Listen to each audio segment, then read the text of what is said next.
দর্শক বন্ধুরা, পাপড়ির লাঞ্চ বক্সে সবাইকে স্বাগত জানাই। আজকের রেসিপি হলো সম্পূর্ণ নিরামিষ পদ্ধতিতে ধোকার ডালনা। এই ধোকা তৈরি করতে গেলে অনেকেরই ভেঙে যায়, তারই সমস্ত টিপস নিয়ে আজকের রেসিপিটা শুরু করলাম। ধোকার ডালনা বানানোর জন্য প্রথমে নিলাম 200 গ্রামের মতো ছোলার ডাল। ডালটাকে প্রথমে ভালোভাবে ধুয়ে নেব, যাতে কোনো রকম নোংরা বা কোনো রকম পোকা না থাকে। তারপর জলটা ঝরিয়ে আবার 1 কাপ থেকে 2 কাপ জল দিয়ে 3 থেকে 4 ঘন্টার মতো ভিজতে দেব। আমি এটা সকালে ভিজিয়ে রেখেছিলাম আর রান্নাটা করছি রাতে।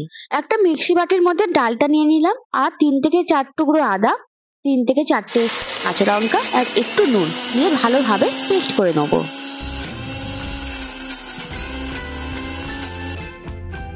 দেখুন ভালোভাবে পেস্ট হয়ে গেছে। একটু হাত দিয়ে দেখে নেবেন যাতে কোনো দানা দানা না থাকে। একটা বাটির মধ্যে নিয়ে নিয়েছি। এরপর কড়াই বসিয়ে দিলাম, খানিকটা তেল দিয়ে দিলাম। কিছুটা সাদা তেল, কিছুটা সর্ষের তেল দিয়েও আপনারা করতে পারেন। একটু আদা বাটা তার সাথে দিলাম, ওই 1 চামচের মতো। তার সাথে একটু হিং, একটু লঙ্কা গুঁড়ো, একটু ধনে গুঁড়ো দিয়ে ভালোভাবে আমি নাড়তে থাকবো। এরপর আগে থেকে ডাল বাটাটা আমি দিয়ে দিলাম। গ্যাসের ফ্লেমটা মিডিয়াম রেখে ভালোভাবে ভাজতে থাকবো।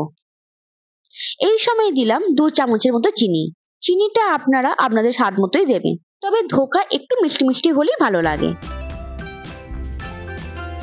সমানেই আমি নাড়বো, নাড়লে নিচেটা কিন্তু ধরে যাওয়ার সম্ভাবনা খুব থাকে। দেখুন মোটামুটি আমার ভাজা ভাজা হয়ে গেছে আর জলটা ছেড়ে গিয়ে পুরো শক্ত শক্ত হয়ে গেছে। এই সময় আমি নামিয়ে দেবো। আমাদের ঘরে একটা আগে থেকে এরকম জিনিস ছিল, পাথরের তৈরি, তো সেখানেই আমি এই ধোকাটাকে রাখলাম।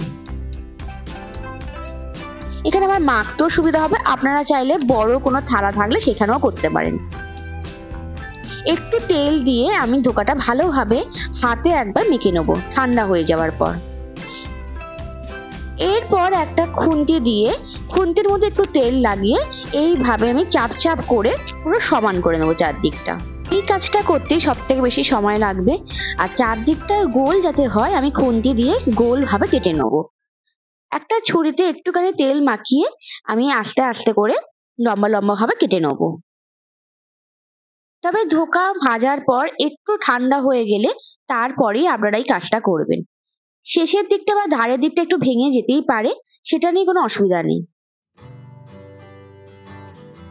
দেখুন আমি এইভাবে কেটে নিচ্ছি আস্তে আস্তে করে। আমাদের ধোকাগুলো একটা একটা করে উঠেও আসছে আর ভেঙেও কিন্তু যাচ্ছে না। 2-1টা যদি ভেঙে যায় সেইগুলো আবার নতুন করে আপনারা মেখে এইভাবে কেটে নেবেন।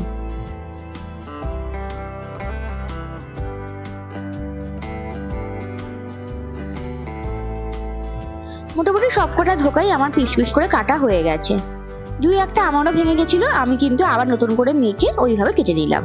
এরপর আমাকে একটা ব্যাটার তৈরি করতে হবে। তার জন্য আমি একটু ময়দা, একটু কর্নফ্লাওয়ার নিলাম, 2 চামচ ময়দা 1 চামচ কর্নফ্লাওয়ার নিলাম, নিয়ে একটু জল মেশালাম আর একটু নুন দিলাম। ভালো করে ব্যাটারটা তৈরি করলাম। এবার একটা একটা করে ধোকা আমি এইভাবে ডুবিয়ে একদম গরম তেলে দিয়ে দিচ্ছি। যদি ময়দা না দেন শুধু কর্নফ্লাওয়ার দিয়ে করতে পারেন, কোনো প্রবলেম নেই। এতে কি হবে, ধোকাগুলো একটা একটা করে থাকবে, ভেঙে যাওয়ার সম্ভাবনা একদমই থাকবে না। এরপর মিডিয়াম আঁচে বেশ লাল লাল করে আমি ভেজে নেব।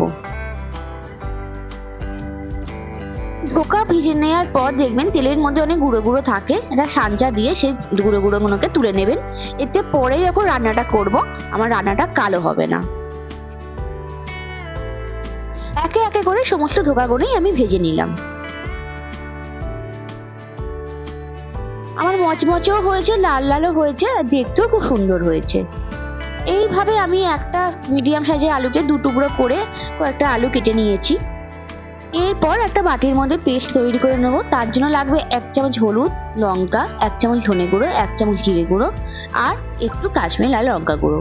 এই সমস্ত উপকরণ দিয়ে একটু জল দিয়ে আমি একটা পেস্ট বা একটা ব্যাটার তৈরি করে নেব।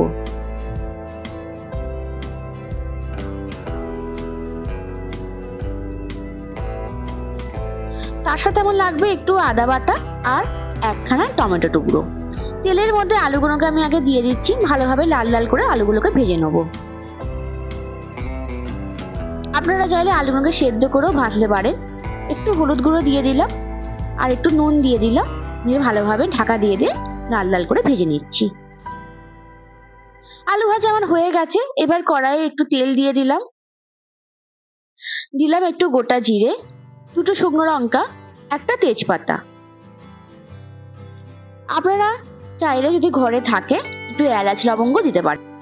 এরপর দিলাম টমেটো টুকরো। টমেটোগুলো একটু ভালোভাবে ভাজা হয়ে গেলে আদা বাটা দিয়ে দিচ্ছি। 2 থেকে 3 মিনিট সময় ধরে ভালোভাবে নাড়তে থাকবো। পরিমাণ মতো নুন দিয়ে দিলাম আর আগে থেকে ব্যাটার তৈরি করা হলুদ লঙ্কা গুঁড়ো জলটা দিয়ে দিলাম। গ্যাসের ফ্লেমটাকে মিডিয়াম রেখে ঢাকা দিয়ে ভালো করে কষিয়ে আলুগুলো দিয়ে দিলাম। বেশ খানিকক্ষণ সময় ধরে ঢাকা দিয়ে আমি নাড়তে থাকবো যতক্ষণ না আমার তেল বেরোচ্ছে।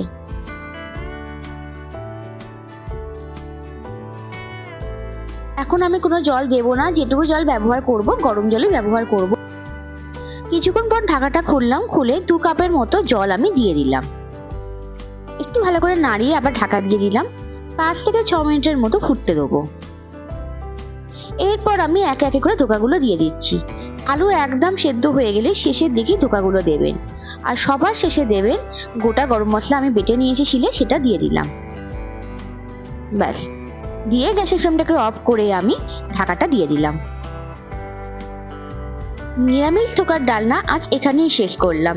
দেখুন কত সুন্দর দেখতে হয়েছে, আর রংটাও যেমন দেখতে ভালো হয়েছে, খেতেও সুন্দর হয়েছিল।